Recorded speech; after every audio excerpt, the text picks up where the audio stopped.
The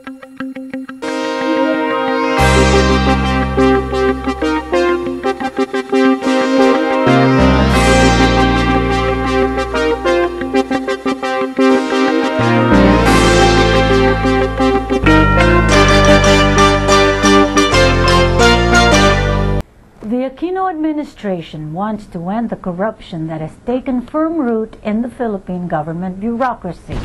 The ill-gotten wealth allegedly amassed by senior officials of past administrations is reportedly everywhere, mostly used to purchase real estate in the United States and in the Philippines. And next week, Philippine News begins its series on ill-gotten wealth as written by our investigative team.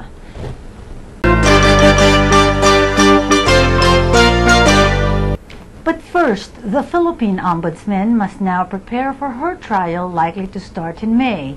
Mercedes Gutierrez is accused of betrayal of public trust by party lists Akbayan and Bayan.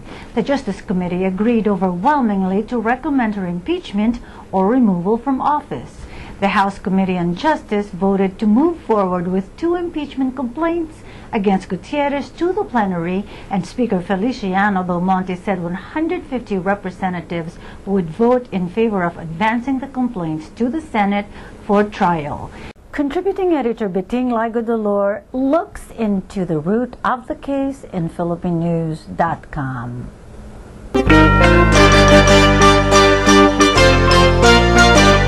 Lieutenant General Eduardo Oban is head of 130-strong military, succeeding General Ricardo David, who retired March 7 after 37 years of service.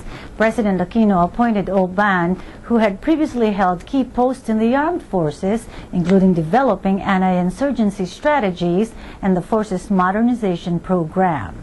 The highly decorated officer is a product of the elite Philippine Military Academy and is a certified combat pilot. Oban negotiated with over 300 rogue junior officers to peacefully end a 2003 failed takeover try in a Makati hotel. More of Oban's feats in PhilippineNews.com.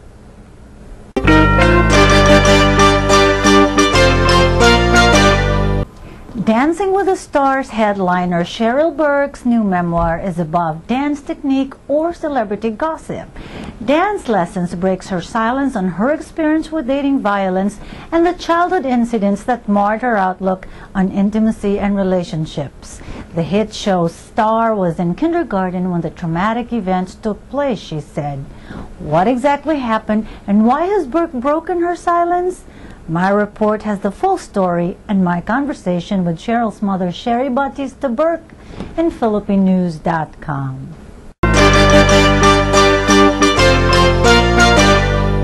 Ambassador Willie Gaa opened gifts, cracked jokes, and laughed heartily on his last day as Philippine envoy to the United States, February 28, with Filipino-American journalists who have shadowed him for years.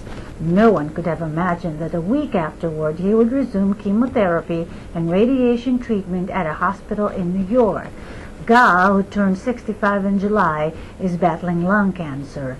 And at the farewell merienda, Gaa and wife Linda reminisced about his 35 years in foreign service. He shared a life-changing occurrence in Libya where he was posted 5 years. Find out what happened to the envoy in PhilippineNews.com.